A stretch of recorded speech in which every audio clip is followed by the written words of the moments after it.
श्री वक्रतुंड। नमस्कार मित्रों, आज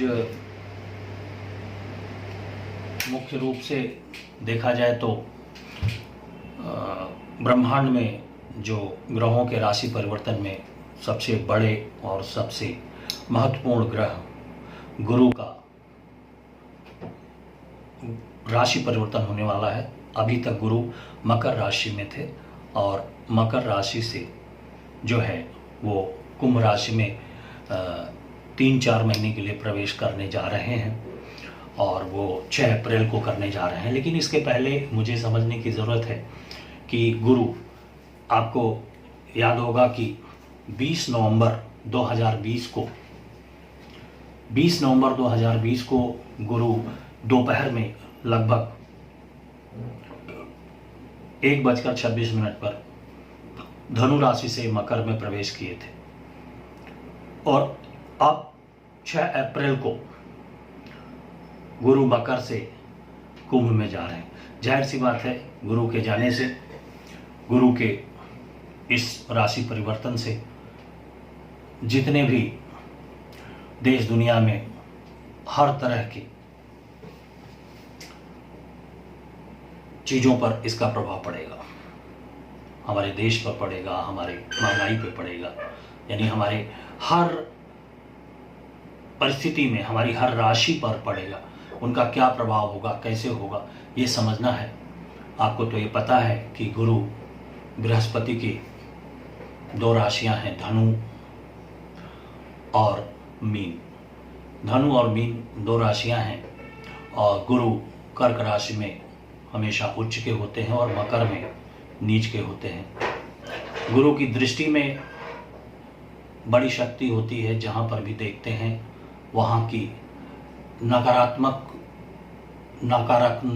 नकारात्मकता को खत्म करते हैं। ये गुरु की सबसे बड़ी ये गुण है, सबसे बड़ी क्वालिटी है। और इसीलिए गुरु को कुछ शास्त्र अग्निशमन यंत्र यानी फायर ब्रिगेड भी कहते हैं कि ये जहाँ भी देखते हैं वहाँ पर हमेशा अच्छा फल देते हैं। तो मित्रों, मुझे इस बात को आपको बताना बहुत ज़रूरी है कि गुरु के इस राशि परिवर्तन से हमारे जनजीवन पर इनका क्या प्रभाव पड़ेगा, इसी के बारे में आज हम लोग चर्चा करेंगे। जैसा कि हम सभी जानते हैं कि गुरु एक राशि में 12 वर्ष तक रहते हैं, यानी कि पूरे सभी राशियों का चक्कर लगाते हुए पूरा 360 डिग्री जिसे कहते हैं, पूरा एक चक्कर लगाने में ये 12 वर्ष लेते हैं और एक राशि में 1 वर्ष तक रहते हैं। ये बात बताना है, एक राशि में 1 वर्ष तक रहते हैं और पूरा चक्कर लगाने में 12 वर्ष लेते हैं, यानी 12 महीने एक राशि में और पूरा चक्कर लगाने में 12 वर्ष। तो ये बात हमें समझनी है। दरअसल सामान्यतः देखा जाए तो 20,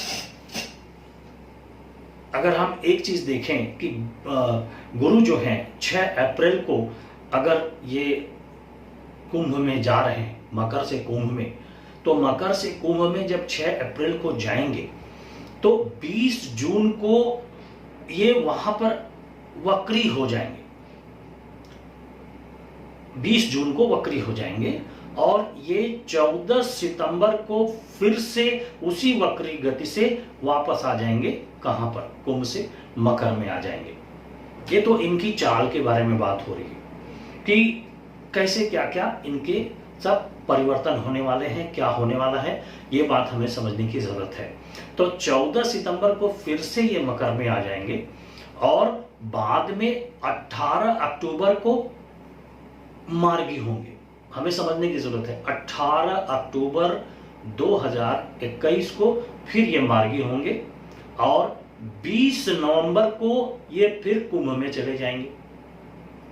जहां पर अगले वर्ष 2022 में 14 अप्रैल तक रहेंगे। ये बात आपको ध्यान देने की आवश्यकता है। तो ये गुरु की जो अपनी इस तरीके की चाल है, अभी अब सवाल ये उठता है कि जब ये जा रहे हैं मकर में मकर से कुंभ में, तो अब इसका जाहिर सी बात है कि हमारे देश दुनिया में राजनीति में भी उथल पुथल लाएंगे, राजनीति में भी काफी उतार चढ़ाव होगा। अब ये समझने की जरूरत है कि राजनीति में ही नहीं, हमारे ऊपर, हमारे शरीर पे तमाम जो आजकल बीमारियां चली हैं, इन बीमारियों पर, हमारे जितने भी रोजमर्रा की जिंदगी की चीजें हैं, सामान है, उस पर, हमारे पड़ोसी देशों और अन्य देशों से हमारे संबंध पर, हमारे राजनीति पर, हमारे एग्रीकल्चर पर, इत्यादि चीजों पर इनका बड़ा फर्क देखने को आपको मिलेगा। ये बात समझने की जरूरत है। और इसी फर्क को देखने में आपको मैं ये बताना चाहूंगा कि यह बात आप हमेशा याद रखिए कि कुछ जैसे बृहद संहिता बोलते हैं, बृहद संहिता को ले लीजिए, तो उसमें कहा गया है कि कुंभ राशि पानी से संबंधित उत्पन्न पदार्थ जितने भी हैं, फल है, फूल है, सब्जी है, यहां तक कि जमीन से संबंधित चीजें हैं, जो जैसे रत्न राशियां हैं, ये सब चीजें हैं, जितनी भी एक सब खेती, हमारे व्यवसायिक तमाम चीजें हैं, इन सब चीजों को आप देखेंगे कि जब ये वहां जाएंगे तो इन सब चीजों में आपको थोड़ी सी राहत मिलती तो नजर आएगी।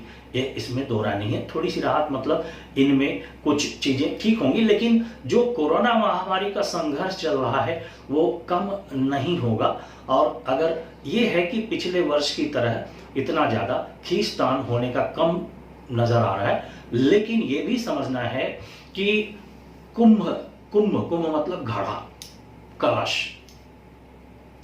कुंभ मतलब कलश होता है। तो हमारा ये समझने की जरूरत है कि ये जब इस कुंभ राशि में जाएंगे तो इसमें कुछ चीजें हमें समझनी पड़ेंगी कि क्या होगा और कैसे होगा। इन्हें समझने की जरूरत है कि यह जब इस घड़े में, यानी अमृत कलश भी कुछ लोग कहते हैं कि कुंभ राशि को अमृत कलश भी कहा जाता है, जीवन रक्षक भी कहा जाता है। जीवन रक्षक मतलब क्या होता है? जीवन रक्षक मतलब दवाएं होती हैं, दवाइयां होती हैं। तो ये सब चीजें पर भी है। जैसे दवाइयों में आप देख ही रहे हैं, कोरोना का टीकाकरण हो रहा है और तेजी से स्पीड पकड़ेगा। कोरोना के टीकाकरण के साथ साथ ये भी होगा कि इसका दवाइयाँ तो बहुत बनेंगी, बहुत ज़्यादा इसके वैक्सीन बनेंगे। ये वैक्सीन हमारे देश से दूसरे देशों में जा रहा है। ये सारी चीज़ें कंटिन्यू बनी रहेंगी, यानी भारत अपने गरीब देशों को या अपने पड़ोसी देशों को ये सारी चीज़ों को उस देश तक पहुँचाने में अग्रणी रहेगा और अपनी भूमिका अच्छा निभाएगा। हम ये कह सकते हैं कि इससे इसका बढ़िया हिसाब मिलेगा, दवा के मामले में भी ये अच्छा ही चलेगा। लेकिन ये समझना है कि ये अचानक जब कुंभ राशि में गुरु जाते हैं तो बारिश भी बहुत कराते हैं। बारिश, असामान्य बारिश जिसे कहते हैं, जिस बारिश की उम्मीद नहीं हो और बारिश का समय न हो, बारिश होने लगे। और मैं आपको बता दूं कि अगर हम अपने, जैसे चाइना है, चाइना से जब पिछली मर्तबा 1962 में जब युद्ध हुआ था, जब चाइना ने भारत की सीमा पर आक्रमण किया था, तो उस समय भी शनि को आप अगर ध्यान से देखें, तभी तो शनि जब से मकर में, शनि तो मकर में है ही है, लेकिन गुरु को देखा जाए, जब गुरु कुंभ राशि में, तो शनि अगर 1962 में देखें तो शनि मकर में था, गुरु कुंभ में था, मंगल कर्क राशि में था। ये सारी स्थिति यानी कि ये गोचर में बने हुए थे। और ये तीनों बड़े ग्रह जब भारत की हम कह सकते हैं कि भारत की अगर हम कुंडली को देखें तो भारत के कुंडली के हिसाब से ये जो है इस वर्ष 6 अप्रैल के बाद यही परिस्थिति फिर बना रहे हैं। हालांकि युद्ध की संभावना तो नजर नहीं आ रही है, लेकिन यह है कि तनाव की स्थिति कुछ अधिक बन सकती है। तो क्यों? क्योंकि इस समय भी गुरु कुंभ में है, शनि मकर में है, और अगर हम मंगल को देखें तो मंगल भी कर्क में ही जाएंगे और जून जुलाई में ऐसी स्थिति बन सकती है, जून जुलाई 2021 में। ये समझने की जरूरत है। दूसरी बात आती है कि महंगाई की बात अगर हम ले लें तो मोटा मोटी बात समझ लो कि जाहिर सी बात, असामान्य बारिश की बात मैं कर रहा था, तो जब असामान्य बारिश होगी तो फसलों को नुकसान पहुंचेगा, तो कुछ खाद्यान्न जो हैं उनकी कीमतें बढ़ने के चांसेस बने हैं। और पेट्रोल डीजल की कीमतों में भी काफ़ी अप एंड डाउन जैसा चल रहा है वैसा ही चलता रहेगा। बाकी हमारे जो परिस्थितियां हैं, जो राजनीतिक समीकरण हैं, इन समीकरण में बड़े चेंजेस आएंगे, बड़ी जिसमें ऐसी परिस्थितियों में बहुत ज़्यादा उभर के आता है हमारे जातिवाद को लेकर के जो आप देख रहे हो स्थिति बनी हुई है कि हर आदमी खींचतान मचाए हुए है। इस पर भी इनका प्रभाव रहेगा, इसे रोका नहीं जा सकता और यह ऐसा होगा। यानी 2021 में बहुत अच्छी परिस्थिति हमारे देश की, ठीक है अगर फाइनेंशियल देखा जाए तो भले ही अच्छी हो जाए, लेकिन यह कोरोना की परिस्थितियां जो हैं काफ़ी जन जीवन को अस्त व्यस्त कर सकती हैं और करेंगी, यह पूरी हमें उम्मीद है। इसलिए हम ये कहेंगे कि इस परिस्थिति में हमें बचकर रहना चाहिए। अब आती है बात कि हमारे जो राशियां हैं उन राशियों पर क्या प्रभाव पड़ेगा। तो ये 12 राशियों में से हम ये कहना चाहेंगे कि कर्क, सिंह और कन्या, इन राशि वालों को का मतलब अगर कुंभ राशि में जब गुरु जाएंगे तो कर्क, सिंह और कन्या राशियों वालों के लिए थोड़ा कष्टकारी समय हो सकता है। धन लाभ तो होगा लेकिन साथ में खर्चे भी बढ़ेंगे, धन लाभ के साथ खर्चे भी बढ़ेंगे। तो हमें इस बात का स्वास्थ्य को लेकर के सतर्क रहने की आवश्यकता होगी। लेकिन ये बात है कि जिनकी शादी विवाह की चर्चा चल रही है उनकी शादी भी हो सकती है और शत्रु जो हैं वो उनसे सतर्क रहने की आवश्यकता होगी। ये कर्क, सिंह और कन्या वालों के लिए मैं बता रहा हूँ। तो कर्क, सिंह। अब मेष, वृष और मिथुन राशि के बारे में अगर बात करें तो मेष, वृष, मिथुन की किस्मत चमकने ही वाली है, ऐसे समझ सकते हैं। इनसे धन संबंधित लाभ हो सकता है, घरों में मांगलिक कार्यक्रम हो सकते हैं या किसी प्रतियोगी परीक्षा में ये सफल भी हो सकते हैं, ये बात समझनी है। और समाज में मान सम्मान की वृद्धि हो सकती है, व्यवसाय में भी वृद्धि होगी। इन प्रकारेण ये हमेशा ये कह सकते हैं कि इसमें इनके लिए लाभकारी समय होगा। बाकी तुला, वृश्चिक और धनु वालों को अगर देखा जाए तो ये यहाँ पर कुछ न कुछ आप कह सकते हैं सुख, मतलब कि अच्छा समाचार इनको मिल सकता है, सुनने को मिल सकता है अच्छा समाचार। संतान सुख की प्राप्ति के आसार नजर आ रहे हैं और आय के साधनों में वृद्धि नजर आ रही है। नौकरी में प्रमोशन के आसार नजर आ रहे हैं। भौतिक सुखों और सुविधाओं में वृद्धि होने की संभावना है। इसी के साथ गुरु के इस गोचर का जो प्रभाव है इसका मूल रूप यही है। इस पर अगर आपके कोई सवाल होंगे तो मैं उनका जवाब दूंगा और यहीं पर हम समाप्त करते हैं।